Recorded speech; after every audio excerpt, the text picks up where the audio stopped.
суроо берердин астында атыңызды жана айлыңызды айтасыздар. Биринчи суроо, биринчи микрофон. Мен атым Урматбек Кочкор айылы. Мен ушу сиздин ушу жерге келип, эл менен жолугушуп, көйгөйлөрүбүздү чечип берели деп атайын келгениңиз үчүн касиеттүү Кочкордун элинин атынан сизге рахмат айтып коеюн. Экинчиден айтайын дегеним, ушу мен пенсионерлер союзунун мүчөсүмүн. Ушу көптөгөн пенсионерлердин бир көйгөйү бар. Ушундай бир суроо жаралды. Базовый курсту ушу 3500 сомдон 6,5 сомго көтөрүп берсеңиз деген бир ушундай бир сунушубуз бар. Экинчи сунушум ушу биздин Кыргызстанда өзүңүздөр келгенден бери көзүбүз менен көрүп атабыз. Кандай жаңылыктар, кандай өсүш болуп аткан. Муну баарын айтканга деле убакыттын кереги жокко. Анан рахмат ошон үчүн. Ошол ушулардын үзүрүн көрүш үчүн бул кыргыз эли өзү таланттуу эл. Ушу жаштарыбыз таланттуу. Ошол таланттуу жаштарыбызды бүт республикадан социалдык акыбалына карабай туруп, ушу чет мамлекеттеги жанагы алдыңкы Гарвард деген мындай чоң окуу жайлардан билим алдырып, ушу келечекте иштеп бере турган кадрларыбызды даярдаганга ушундай бир ой жаралып атат. Ушуну сиздерден сунуш катары айтып кетер элем. Анан болгон сунушум ушул. Рахмат, мен башка көйгөйүм жок. Көңүл бурганыңыз үчүн. Рахмат, Урматбек Аксакал. Биринчи пенсионерлер союзунун көйгөйү бар деп атасыз. Базовыйды 3,5-дан 6.000ге көтөрүп берүү боюнча деп. Пенсия мүмкүнбү, мүмкүн эмеспи? Айтсаңыз. Микрофонго чыгыңыз, бериңиз микрофонду. Мүмкүн болсо проблема жок. Эгерде жок, мүмкүн эмес азырынча десеңиздер, анда кыйнамай жок. Пенсиянын базалык көлү 3170 сом, бардыгына бирдей берилет. Ал эми 6,5 миңге чыгарыш үчүн бул республикалык бюджеттен каржыланыш керек. Социалдык фонд каражат, пенсиялык фонд каражат албай калат. Ошондуктан бюджеттин мүмкүнчүлүгүнө караш керек. Бюджеттин мүмкүнчүлүгүнө карайт экенбиз да, аны эсептеп чыккыла, анда Минфин менен биргелешип. Минфин барбы? Мен ушул 10.000 сомго чейинки пенсионерлердин көтөрүп койсо деген ой болчу да. Эми Урматбек Аксакал, менин колуман келсе пенсионерлерге деле бир 50.000 берип койгон бар да. Бирок ойлогон ойду кыстаган турмуш жеңет дейт. Бюджетке алуубузга жараша карайбыз да, чөнтөгүбүзгө жараша. Рахмат, эми карысы бар, нырысы бар дейт. Мына Баарыбыз пенсионер болобуз да. Мурда 700 сом алчусуңар, эң минималдуу пенсия деп 700дөн чыгып алып эле 5 жыл, 10 жыл ошондон. Биз дароо келдик дагы 7.000ден кем болбосун деп көтөрдүк. Азыр ал планка дагы көтөрүлдү болуш керек эле. 8 канча болуш керек эле? Минимальный пенсия канча болду эле? Азыр бүгүнкү күнгө канча? 8100. Мына 8100 болду. Дагы көтөрөбүз. Эмдиги жылы дагы көтөрөбүз буюрса. Туура айтасыз. Дүйнөлүк кымбатчылыкка карап гана айтылып аткан сөз да болбосо чыкпайт элек. Түшүнүп турабыз. Ал эми баягы балдарды болсо баягы Гарвард университетине, тияк бияк университетине жөнөтсөк болот эле деп атпайсыздарбы? Биз 100гө жакын балага, Үмүт булагы деп $50.000 баштап $100.000 чейин окуусун төлөп берип атабыз. Анан суранып атабыз, силер кайра келгенде бизге иштеп бергиле деп. Андан сырткары билесиңер, Акылман деген президенттик лицей ачып Чолпон Атада. Бүт республикадан балдарды топтоп 300дөй бала, 150-син түштүктөн, 150-син түндүктөн топтоп келип окутуп атабыз. Кабарыңар бар, бул боюнча. Эң кыйын балдарды 7-класстан 11-класска чейин. Ал жерде тааныш билиш, анан кийин ата-энеси мугалим болсо эле киргизип ийиш эмес. Тандашат. Мына азыр дагы Таласта, анан Жалал Абадта ачылып атат. Ал жерде да бир 300дөн орун бар. 300дөн 600 орун. 400дүк орундар. 400гө чейин чыгат экен. Мына мен 300дөн ашырбагыла деп айттым эле, мен бюджетти дагы кичине карайлы депчи. Мейли 400дөн болсо деле ал эч эме жок, зыяны жок, пайдасынан башка. Булар биздин ошо келечекте сиз айтып аткан Гарвард университетин бүтүп келеби, башка дүйнөлүк 100гө кирген университетти бүтүп келчү балдар. Абдан таланттуу балдар, жана вундеркиндтер деп коебузбу мына. Ошондой балдарды топтоп алып окутуп атабыз. Аяка миллиарддарды кетирип атабыз. Анан жөн эле баягы окутуп мына деп вузду бүтүп келгенден кийин баягы обычный эле адамдардай бул 30 жыл ушундай болдук да мисалы. Бүтүп келет, бир эмес 2 диплому бар, бирок жумуш таппайт. Жумуш бош орун жок деп эле албай коет да. Туурабы же туура эмеспи? Туура, туура. Эми ушул балдарды биз мамлекеттин эсебинен ушунча миллиарддаган каражатты, ушунча 15-20 жыл убакытыбызды коротуп аткандан кийин деп мыйзамда кабыл алып койгонбуз. Мыйзам былтыр күчүнө кирип, мен кол коюп, атайы кабыл алып, мыйзамды да зыңкыйтып коюп койдук. Ушулар барып бүтүрүп, вузду бүтүрүп келгенден кийин. Ал не только Гарвард эмес, биздин Бишкектин ичиндеги эле университеттерди бүтүргөндөн кийин биздин мамлекеттик кызматка кайсыл специалист менен бүтүрсө, ошол специалист менен токтоосуз жумушка алат деп мыйзам киргизип койдук. токтоосуз мыйзам өмөттө. Ушинтип кадрды биз мына алдыда келе жаткан 50 жылда гана кадр жаңылап бүтөбүз да. Рахмат. А буга чейин 30 жыл билесиз, жалаң тааныш билиш, $1000 берсең, $10.000, $100.000 берсең аким болчусуң. Ошондой болчу да, азыр андай жок. Аны токтоттук мына жогору жакта. Ылдый жакта дагы деле бар, аким тарабында, айыл өкмөт, анча мынча жерлерде акча ала коймой жактары болуп атат. Ну, аларды да жетебиз аларга да. Экинчи микрофон. Улуу урматтуу президент Сатыр Нуркожоевич, мен Жаңысбой энемин, инвалид кызым бар. Ошого ГИКтен үй алайын десем, соттун Атыңызды айтыңыз. чечими керек болуп атат. Атыңызды. Сапкын бүбү Туз айылынан. Мен кызыма ушу үй ала албай атам. Ушу жагын чечип бериңизди суранабыз. Каякта турасыз? Кочкордобу же Туста турабыз, Туста. Кочкордон алсакпы деген оюбуз бар. Бүтүп аткан үйлөрдөн деппи? Кезекке турдуңуздар беле? Жок, ошо кезекке туралы десек, соттун чечими опекунствого керек экен. Анан мага опекунство бербей атышат. Кыз деген сабак окуганды билбеген, кол койгонду билбегендерге гана берилет, сизге берилбейт деп атышат. Мен Бишкекке чейин барып кайрылып, сиздерге да каттыштагам, бирок жооп болгон жок. Ну, мамлекеттик ипотекалык компания менен биргеликте карап көргүлө, мыйзам боюнча берсе болобу. Камкорчу менмин, өзүм эле төлөйм. Сот причем? Сот карайт опекунствону, ошол себептен окшойт да, ошо жыйындан кийин мага жолуксаңыз, мен сизди күтүп турам, чечебиз маселени. Ошо соттун чечими эле керек болуп, ошону чечип бериңизди сурайбыз ГИКтен үй алганга. Жыйындан кийин кабыл алып, эгер райондун сотунан бүтө турган болсо, жардам берип бүтүрүп койгула. Силердин колуңарда болсо. Рахмат. Үчүнчү микрофон. Алейким, Садыр Нуркожоевич. Мен Теңдик айылынан келдим. Фамилиям Шаршанбаев Акмат. Жашым 92-де. Sizde bir iki ötülüşüm var. Birinci özüm tuğralı. Men 1951 yıldan 1969 yıla çeyin Uran Oyurudnik'te şaktör bolup işlep 69 yılı javılıp kalıp ayılıma gelip bir 100 somduk ele jumuşta işlep жүрüp anan ispesik nomer adım menen pensiyaga çıkkam 50 yaşımda. Oşol şaktıda işlegen akçamdı 15 yıl ötüp ketiptir. Bul hazır jaraksız bolup kaldı da böyle kiyinki akça menen pensiyaga çıkıp kalgam. Anda sayız var bolçu. Oşonu menen sayız taragandan keyin dele Sospondko barsam siz tuğra çıkıpsız. Gelbeyle koyunuz deydi. Anan şu 5-10 yılda bir barıp sam dele takır öz görülbey koydu. Usul pensiyamdı göveytip koyboysuzdu. Usul eskide yaşım kaldı. Uranın yürüdünük işlegen mende kişiler yökö olsa bir öbün, bir olsa jalgısmın. Usul 92'ye çıktın dediniz mi? 92'de min bu yıl. Kança pensiya alasız hazır bugün kolunuz? 22 bin alım. 40 yıl oldu pensiyaga çıkkan. Anam barsam hele uşun dedi, özünüz, anan bilesiz, Karaganda darını göğüçet eken biz anan kişine dağındı tamak içip duruş gereken de. Anan yaşlı olsa ayttım özünüzge. Anan şu zakonu öyle değil. Boldu, hazır ben taktap surayın, toktoңуз. Siz ayttınız 15 yıl stajımda eseptebey koydu dediniz ya. Yok akçasın. Joşo akçasını eseptebey koydu dediniz. O. Ошондой болуш мүмкүн беле? Bilmeyim. Жо, бияк жооп берсин азыр. Atan маселеси боюнча эгерде айлык маянасы ошол убакта маалыматтар жок болуп калса архивден алдыртабыз. Эгер архивде да жок болуп кала турган болсо, мыйзамда каралган минималдуу чендеден көрсөтүлгөн айлык акы бар. Ошону эсептейбиз да. Атанын өзүнүн маселесин, өзүнүн фамилиясын алып эми делосун ачып алдыртып карабасак, азыр айтышта кыйын болуп атат да, кандай болуп атканынчы. Бирок бизге кайрылса керек. Bir нече кайрылса керек, анткени деген 2-3 жолу кайрылып маселени караган окшойбуз да. Делосу туура эле болгон. Макул, силер көтөрүп карап көргүлө архивин. Балким бул киши айткандай акыркы иштеген 15 жылдыкын эсептебей туруп анан жөнүнө баягы чыгарып койгонуңар мурунку баягы СССР мезгилиндегисин эсептебей чыгарып койду деп атпайбы? O akşamda koşkon yok şartlar. Ошону карап көргүлө. Эгер чындап эле ошондой болсо, ордуна келтиргиле мыйзамды.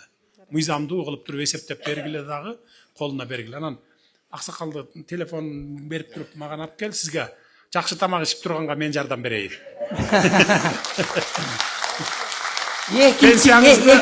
Пенсияңызды мен көтөрүп бере албайм. Ал мыйзам бар, Сосфонд деген бар.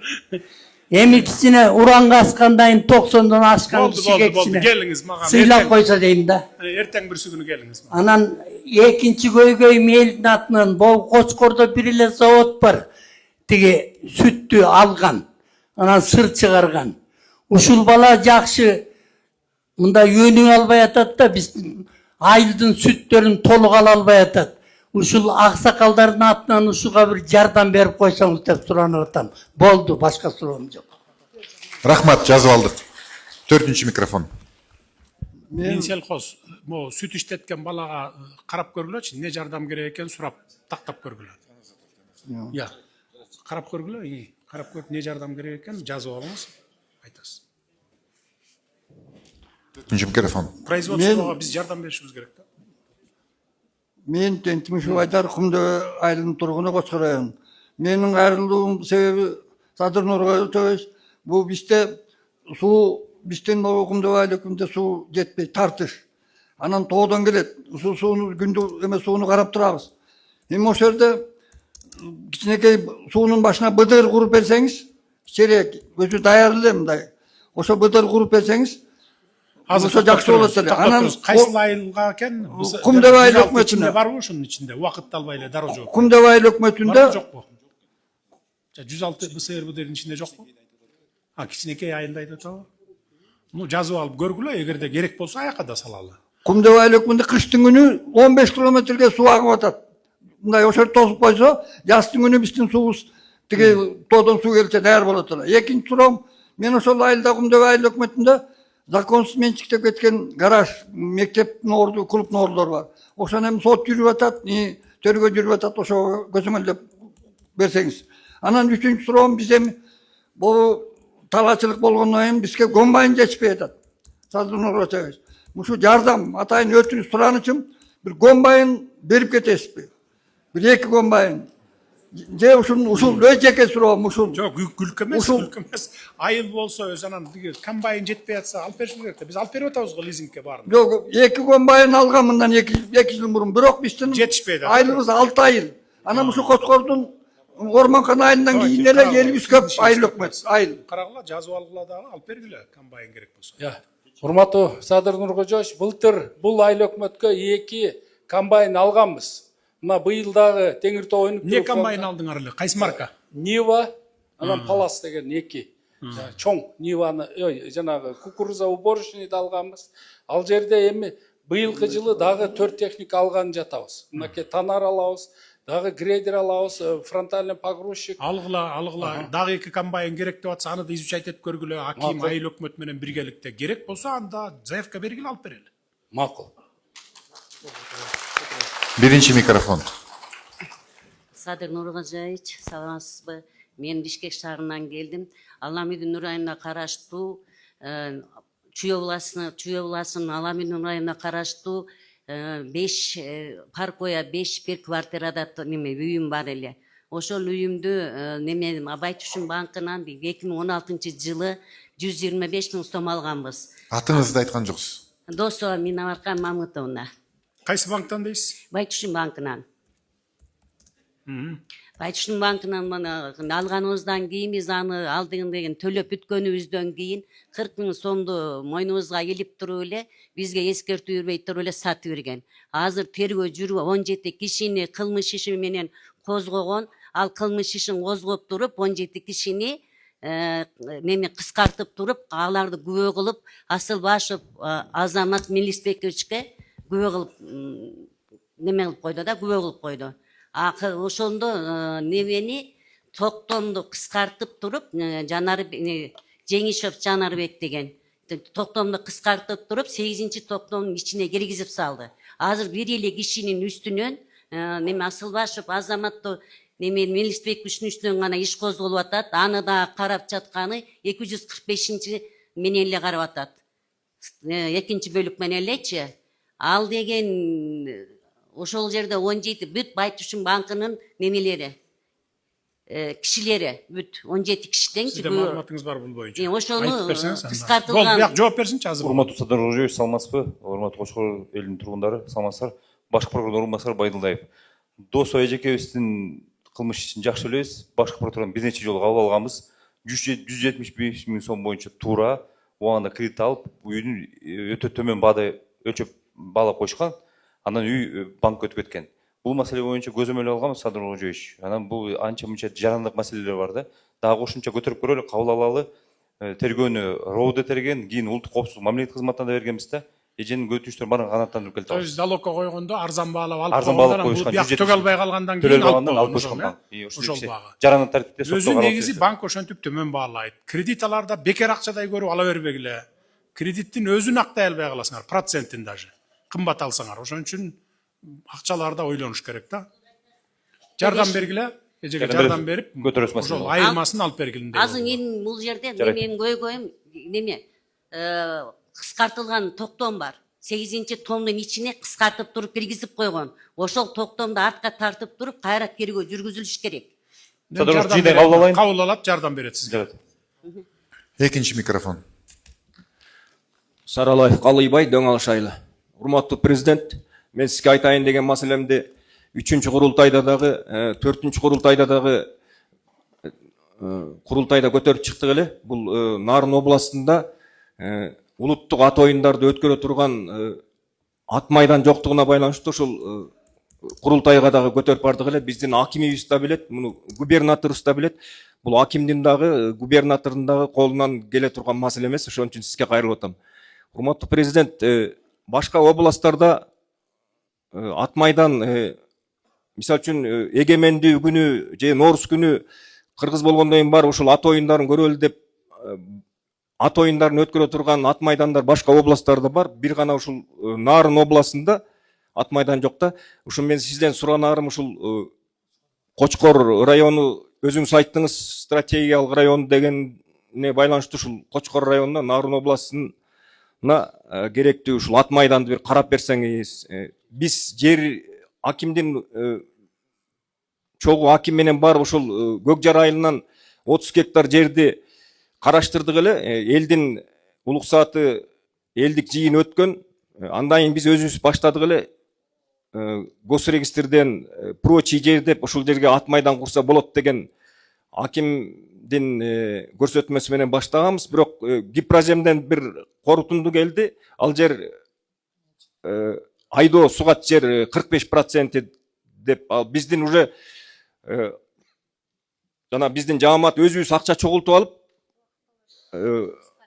ошол Гипроземге төлөнгөн акчалар эми каяка кетет? Түшүнүктүү болду, түшүнүктүү. Мен жазып алдым, карап көрөлү дагы ал күчүбүзгө жараша. Келе жаткан жылы 27-28-дерде. Кочкор районуна эгерде чындап эле неме кыла турган болсо, документтер туура келсе анан карап көрөбүз, куруп беребиз. Саламатсыңарбы? Мен Саманчиев Аралбек, Теңдик айылынын тургуну. Биздин көйгөй элдин көйгөйүн айтайын дегем. Бу 1995-жылы Союз тараганда Теңдик элинин жерлерин эметкенде Турдакун атабыз чогуу келип жерди токтом кабыл алып эл менен. Ошондо ар бир жан 1885 киши 20 сотыйдан семкос уюштуралы, өзүбүздүн үлөн чарба уюштуралы деп калтырганбыз үлүш жерибизден. Ошол жерди 1-2 жыл жакшы эле Сулайманов деген аксакал башкарып иштетип келген. Андан кийин улам айыл өкмөт алмашып эле ар кайсы чоң келип отуруп, ошол жерибиз азыр жок болуп кеткен. Ошону такыр биздин айылда иштебегендер бөлүп кеткен да ошол жерлерибизди. 20-30 гектардан бөлүп кетишкен. Такыр эле дайын сыкылганда ошол семкосу жоюлуп кеткен, жерибизди бөлүп кеткен. Ушул жерибизди 30 жылдан бери ала албай эле темселеп жүрөбүз. Барбаган жерибиз калган жок, арыстанып. Чечип берген чоңдор жок эч ким. Мына анан Түшүнүктүү, азыр сизге суроом бар, азыр токто туруңуз. Сиз жерди бөлүп алганда 92-жылдан баштап жерди бөлүп албадыкпы? Үлүш катары деп, ошондо үлүшкө тийип атабыз силерге ал жер. Үлүшкө тийген. Анан үлүшүңөрдүн ичинен 20 сотукту семенной хозяйство деп бөлүп коюп атасыңар. Бөлүп коюп атабыз. Ошол жер канча семья ошентип атасыңар? 1885 жан. Көргөндө Кочкордун башка районунун баары эле 377 гектар жер болчу. Ошол жерибиз дайын жок. Жеке эле ал жерибиз Көпестен Ормахан айлап кетин. 290 гектар жеринде дайыны жок. Түшүнүктүү. Анан азыр токтоп туруңуз. Документально барын бар, колуңузга китебиңер тийген, кызыл китебиңер, анан ошол жерден 20 сотуктан бөлүп таштап коюп атасыңар. Ооба. Прокуратура муну архивди көтөрүп чыккыла, архивтерин. Эгер чындап эле аксакал айтып аткандай болсо, айта кайра кайтарып өзлөрүнө беришим. Токтомуңуз бар. Түшүнүктүү, аткарып алды. Хорошо, булар мага карап чыгып айтат. Анан жок мен өзү Кийинки темага өтүңүз, муну караш керек. Анан ошол жерлерди карайсыңар да. Мен эми жеке өзүмдүн эмем. Былтыр 2025 жылы менин үлүшкө тийген 59 соты жеримди алып коюшту. Мына. Неге? Сенин жериң курулуш алдындагы жер экен деп туруп алып койду. Мына бу жерде замак, кызыл китебиңиз бар беле? кызыл китеп, бүт документтерим бар. Муну да карагыла. Муну сотко барып Прокуратура карагыла, кызыл китеби болсо неге аласыңар аны? алып койду. Бирөөгө алып бериштин амал аракеттин себебиненчи. Менден алып бирөөгө алып бермек да бул жерди. Ошентип эле алып койду мендер. Мына документ колумда Акимчилик жетекчилиги менен неме кылгыла, чыгып туруп баарын текшерип. Анан ошол жерди мен логистикий борбор салайын дедим. Ошол 59 сотыйдычы. Тиги картошка сактагангачы. Мына эмгиче мына бирок эме конкурска койгон жатышат эми. Алып береби бербейби дагы караса. Карап чыккыла, экинчи тарабын карап чыккыла. Чындап эле кызыл китеппи ошону? Кызыл китеби бүт толук. Колуңузда турат бирок, Болгон күнөөсү. Колуңузда турабы кызыл китеби? Бул мындай болгондо урматтуу. Тиги 79-жылы ошол жерге, мен турган жерге, үлүш берген жерге чарбанын коз атарларын кыштатканда бактырган. Ошо чарбалардын коз атарларына жылуу кашар салыш үчүн гана курулуш алдында жерге которулуптур. А мурун айдоо жер болчу ал жер. Жо, сизде азыр кызыл китебиңиз турабы? Кызыл китеп колуңузда турат, Колумда турат. Мына сот аркылуу алып койду. Нуркожоевич, бул жерде 80 соттук жерин соттун чечими менен муниципалитеттин айыл өкмөттүн балансына алдык. Эми мыйзамдын токтомдун негизинде кайра конкурска коюп, ошол жерге промышленный бул жерге картошка сактоочу жайга биз берелик деп атабыз. Конкурска жарыялап мыйзам чегинде ким утса ошол киши утуп алат. Жок, азыр токтоп туруңуз сиз. Кызыл китеби турса мында. Сен кантип алдыңар кызыл китеби турса? Урматтуу аким. Кызыл китебим турат менде колумда деп атпайбы? Соттун чечими менен. Сот чечим чыгарат. Эми кызыл китеби турса, силер сотко бергенсиздер болуп атасыңар ошондо муниципалитет. Жер суу көзөмөлү берилген.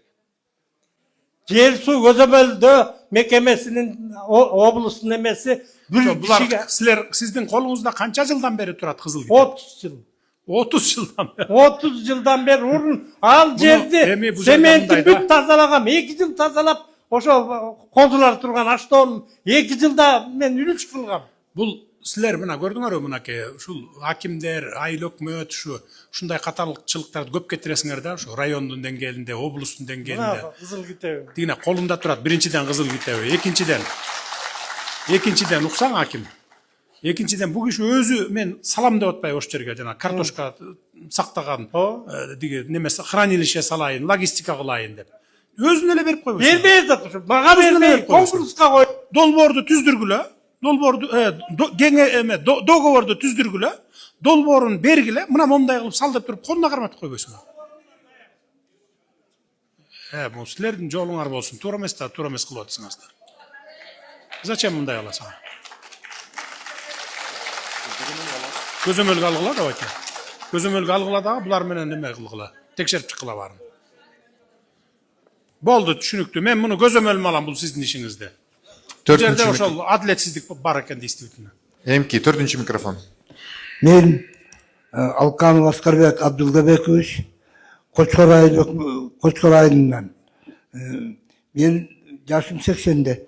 Мен айтайын деген көйгөйүм дагы ушу жер маселеси өзүмдүкү. 2002-жылы ошо кезде аким Тариел Сизгалевич Айтбаев аркылуу арызынын негизинде Дөңташ участкасынан 2 гектар жер алгам. Ошо жерди Дөңташчы элдин баары билет, аяктын баары таш болчу. Ondan ашык ташын терип тазалап, ошо кезде Актазаровдун каналынан суу келчү. 1-2 жолу арпа айдап неме кылгам, андан кийин эле yerimde olsa 2002 yıldan beri kodu yok kılıp beni Azarkul Yoldaşbek degen uşu жерди мага бердип, ошол кезде госрегистр.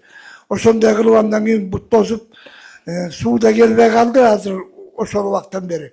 Кызыл китебим турат. Бурун жашыл китеп алып, андан кийин кызыл китеп менчикке деп алган. Ошондон бери 24 жыл болду.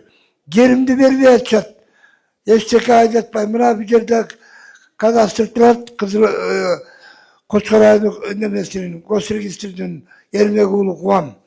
Ал болсо, жок, мен неме албайм, корду жок экен, тиги бул деп ошондон бери жер маселесин чечпей коюшту. Сотко бар дейт. Ал эми сотто болсо билебиз, Koçkar райондогу Сарыбаев деген сот бул штраф салып, өтө орой, жана эч качан элдин көйгөнүн чечпеген сот. Ага кайрылгандан эчтеке жок. Кызыл китебим колумда турса да, Kort anan tiki buldu biri şurada şu tomunun yerini dinlemetmez. Ben su çok yer hazır. Suyunu olsa ben yerden çıkarıp al olsa baldarım arkulu bir deme kılıp olsa o katkılayın degen yerimdi. Түшүнүктүү азыр. Jaman kılıp atışat. Жыйналыштан кийин райондун акими кабыл алыңыздагы чечип бериңиz. Чечип бериңиz. Кызыл китеби колунда барларга тийбегиле. Могул жерде мисалы 500 киши отурса 500'dün 490'unda kızıl kitep var. Turabı ilgerki ülüşten algan jeriңер. Анан ушунун баарын эле сотко берип алып атабыз деп сот аркылуу алып алсаңар анда эмне болот анда? Бардак болбойбу? Кызыл китеби колунда барларга тийбегиле. Урмансыз Нургонович, 2002 жылы алыныптыр, бирок каттоодон өтпөптүр биздечи, госрегистрде. Анан өздөштүрүүгө деп алынган кызыл китеп экен. Ал Кыргыз Гипроземдин маалыматы боюнча ал жер суга тайдоо жери болуп турат да. Суга тайдоо жери өздөштүрүүгө берилбейт да. Бирдеке салганга, курулушка берилбейт. Жок, өздөштүрүүгө деп алынган да. Жок, азыр токтоп тур. Эмеден өтпөй калган, ал кимдин күнөөсү? Бул кишинин аксакалдын күнөөсүбү же диге госрегистрдин өзүнүн күнөөсү? 2002 жылы бул кандайча китеп алынган, бул биз такташыбыз керек экен, потому что колунда кызыл китеп бар экен, чынында элечи. Бирок регистрациядан өтпөптүр да бизде. 2002 жылы деле бир коррупционер берген да ошону жер. Акча алып береби, башка кылып береби? Анан балким ошо атайы каттабай койсо керек, коррупция ачылып калбасын деп. Ошон аныктап. Ал эми мамлекеттин күнөөсү да. Бул кишинин күнөөсү эмес да. Карагыла, мыйзамдуу жагынан болсо жардам бергиле. Жарайт. Мыйзамдуу жол бербесе айла жок, анда мен да силерди кыйнай албаймын. Карагыла дагы мыйзам жагын чечип бергиле. Только адилеттүү карагыла. Биринчи микрофон. Саламатсызбы, урматтуу Садыр Нуркожоевич. Менин атым Акжолтой, мен Кара Суу айылынан келгем. Мен биринчи группадагы инвалид көз боюнча Бишкек шаарында Көз Азиздер мектебинде окуп, кичинемден бери Бишкек шаарында чоңойгом. Апам экөөбүз акча чогултуп, пенсия пособиябызды 1 миллион кылганбыз да. Анан ГИКтен үй алайлык деп ошо ГИКке барсак, ГИКте өзүңөрдүн ошо районуңардан аласыңар да, Кочкор районунанчы. Мага ошо Бишкектен үй алыш керек болуп жатты эле да.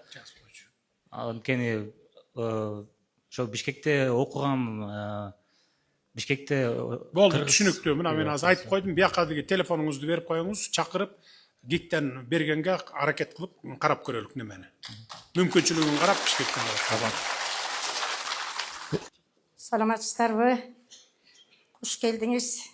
Ушу бабалардын батасы деген Кочкор жергесине урматтуу ажообуз, сиз ушул ажоо болуп келгенден бери эле Чолпон айылынын жаштарынын атынан спорт комплекс куруу боюнча сиздерге кат жөнөтүп келебиз.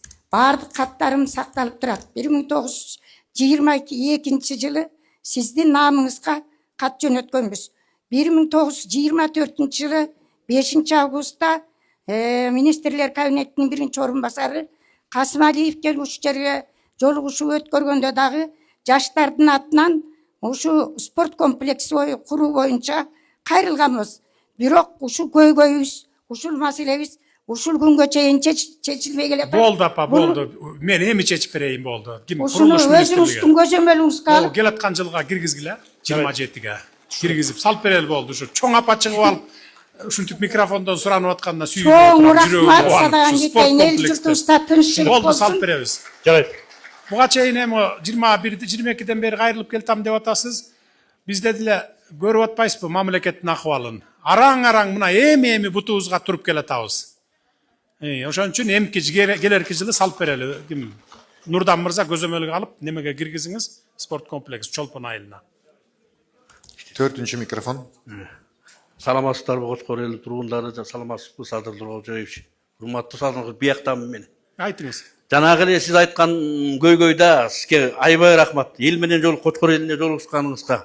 Мына президентибиз кызыл китебим, жашыл китебим, андан кийин келишим түзүп, ушул жерди өздөштүрүп, жер кылсаң бир талааны, мусорду менчикке чыгарабыз деп келишимде турат. Менчик акты алып, анан бүтсөм, мына бир жердеги акимибиз келип жаллап аттык. Баягы сыностун жанагы төлөтүүчү билемелерин айынан эле жеримди алып, жана мектеп салынып атпайбы? Келесиз, ачасыз.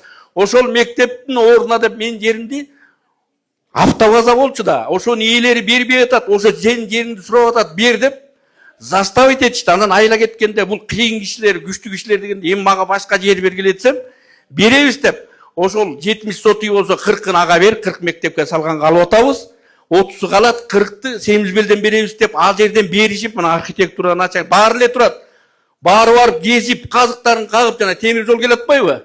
Ошол жерден үйү бузулганы бар экен, кафеси бузулган 7-8 кишиге бөлүп берген. Мен тоодо мал бакчымын. Баарына ишенип кайра келсем эле алда жер жок, буда жер жок. Башка кишиге кызыл китеп чыгарып 40 сотыйм да.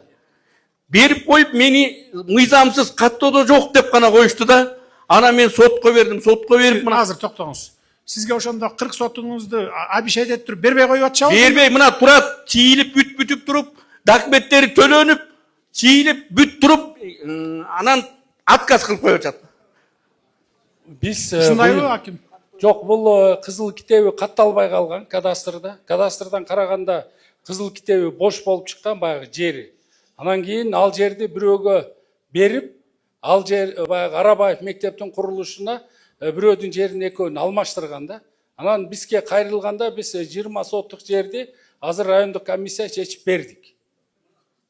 Чечип бердиңерби ошондо? Жок. Азыр токтоп турула. Бул киши кызыл китеби турат колунда. Силер катталбай калган деп атасыңар. Эмне? Бул киши жасап алганбы же тигил жанагы ошол кадастр жанагындай коррупциялык жол менен бергенби? Урмат, ошол кадастрда ошондой болгондо коррупциялык жол менен кызыл китеп берип урматтуу президент, көрүп коюңуз.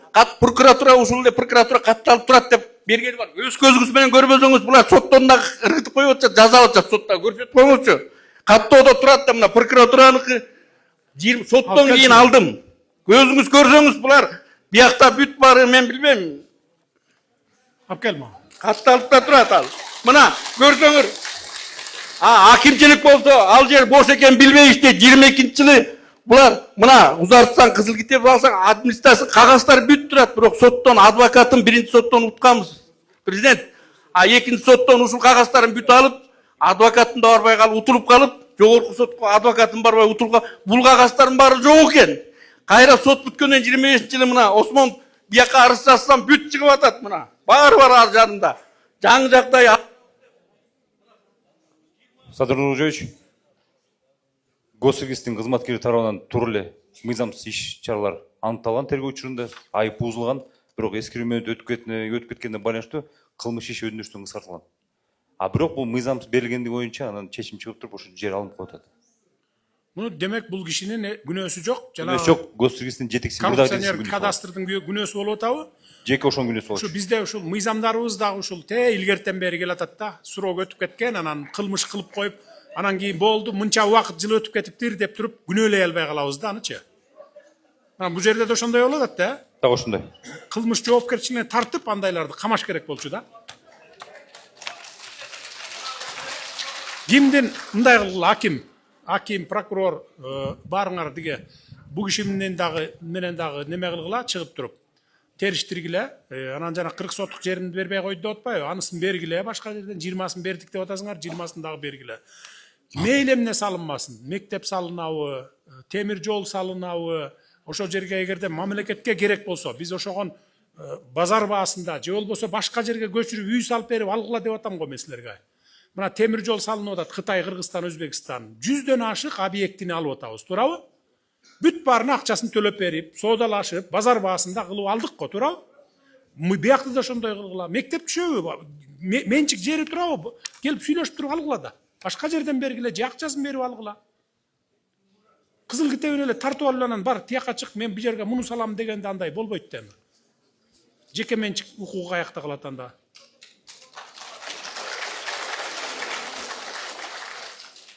Рахмат, чечилет Болду, сиздин азыр суроңуз. мына аким чечип берет. Муну да мен жазып алдым сиздикин дагы. Конкурс аркылуу акцион деди да, 6 айдан бери акциондон тигилерге алдырып ийем деп болбой атып, анан мыйзам эле бар экен, бакыт түгүдө 5 жыл гана берип атат. Эми ошон жок дегенде 1 миллиондон ашык чыгым кетти. Суд медикибизге текшертишти, келип текшерди. Чыгымым булардын мен жеримди 9 миңге сатса, булардын саткандан көп мен кеткен чыгымым. Эми ошону 5 жылга берип, ошону менчикке жок дегенде 20 сот үйдү менчикке деп эле берсеңер мен кылатырым да бирдеме. Бул аксакалдын маселесин чечип анан мага далаш деп коесуңар. Түшүнүктүү, мен жазып алдым. Биринчи микрофон.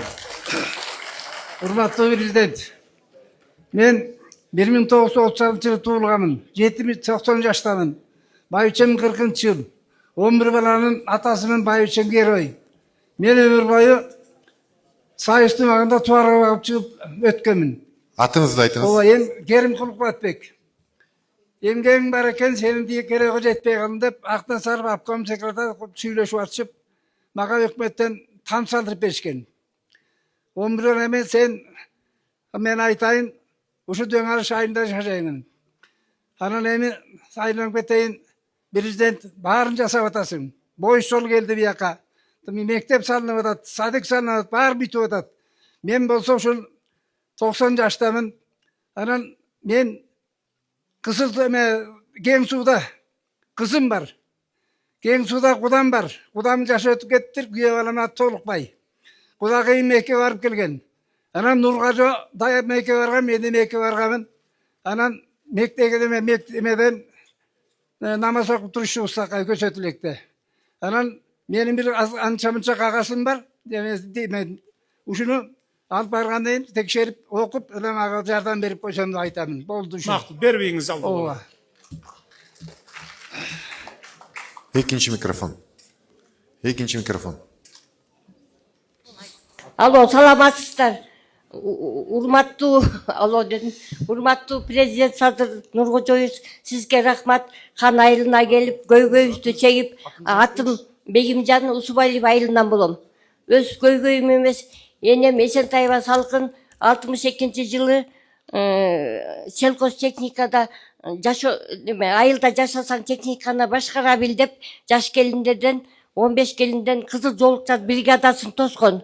Өзү Ленин ордендүү, Октябрь революциясы кызыл туу, Паша Ангелинанын сыйлыгынын ээси, мээримдүү Кыргыз Республикасынын айымы, персональный пенсионер. Анан былтыр каза болуп калды. Анан үй салып беребиз деп эки эле комнатта турам. Мен өзүмдүн 4 балам, өзүм менен 5, энем менен жашадым. Бир да жерибиз жок. Баламдын дагы 4 баламдын, өзүмдүн дагы.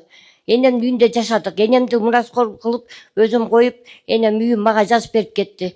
Анан 1 гектар 20 сотук жер беришкен. Айыл өкмөт 5 өттү го, отурушат 6-7. Эже сиздин эмгегиңиз бар, алып айдай бериңиз, кызыл китеп эмне кереги бар деп. Анан Эркинбек Жумакадырович дегенге 55 000 төгүп чеги турат. Бергем. Төгүп тура элгеми законный кылып деп, энем коммунист болчу да. Анан кийин ошол жерди энем өлгөнү 22-июлда өлүп атса, чөп сээп, жок дегенде көчөнүн атын коюп же бир эстелин коюп элеп десек, алып алышты. Же акционго катыш деп айткан жок. Акционга катышса деле акчасын төкмөкпүз да. Ошону чечип берип койсоңуз жакшы болот эле. Адамдын түрүсүндө сыйы жок, өлгөндө ыйдын эмне кереги бар? Энем 24 жашында жесир калган. 45 жыл трактор айдады. Кыштата жайлата. Түшүндүм. О чогулуштан кийин калып бу жерден бүт барын кабыл алып, чечип, анан 3 күндүн ичинде ушу жуманын аягына чейин. Рахмат. Үчүнчү микрофон. Саламатсызбы, урматтуу Садыр Нуркожоевич. Атым Чолпон айыл өкмөтү. 2023 жылы аймактык реформа жүргөн кезде айыл өкмөттүн айрым бир кызматкерлери келишим менен иштеп келебиз бүгүнкү күнгө чейин. Муну айтып атканымдын себеби айыл өкмөт мекемеси жумуш берүүчү, биз болсок жалдан иштеген жумушчу катары эсептелип келип атабыз да. Анткени себеби айыл өкмөт мекемесинде иштеп талаптар бирдей, жогорку органдардан келген тапшырмалар бирдей аткарабыз. Бирок муниципалдык кызматта иштеп аткан кызматкерлерге берилген айрым бир артыкчылыктар бизге каралбай келет да. Мисалга айтсак, биринчиден муниципалдык кызматкер катары эсепке кирбейбиз. Экинчиден эмгек стажыбыз жүрбөйт. Үчүнчүдөн биздин иштеген ишибизди бааланбайт да, мындайча айткандачы. Ошон үчүн биз ушул муниципалдык кызматкер катары статусубузду кайра кайтып берсеңиз деп суранабыз. Мына жакында айыл башчыларга кайра статусу ыйгарылып берилди, бирок бул жерден вуз кызматкери менен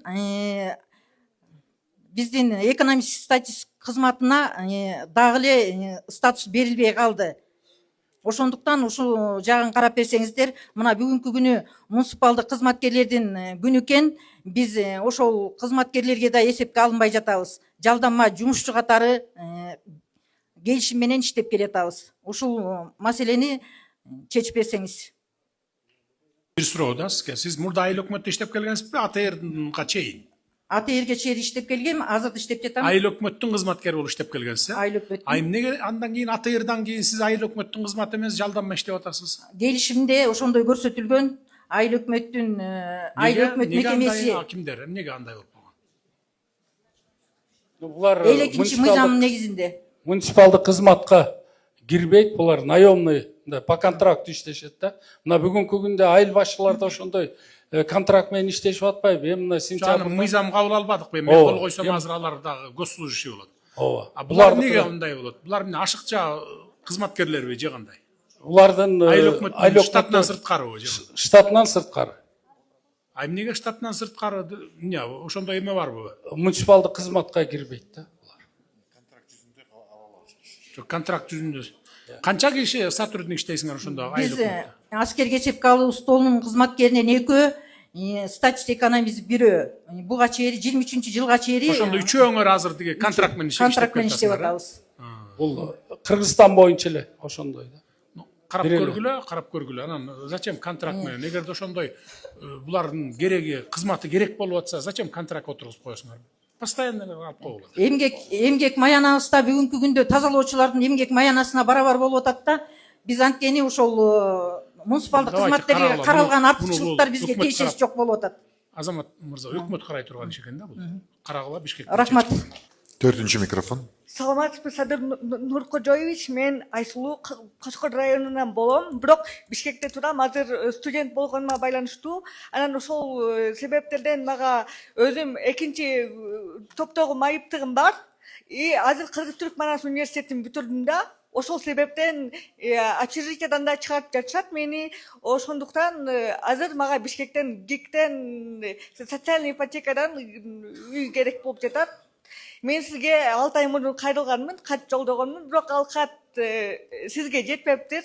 Азыр уруксатыңыз болсо, ошол катты өзүңүздүн колуңузга берип койсом, жана ошол катта бүт барып подробно жазылган болчу да, сиздин да убактыңызды Макул, бербейиңиз, алдыгы жигиттерден берип жибериңиз. Макул. Карап, жок алып.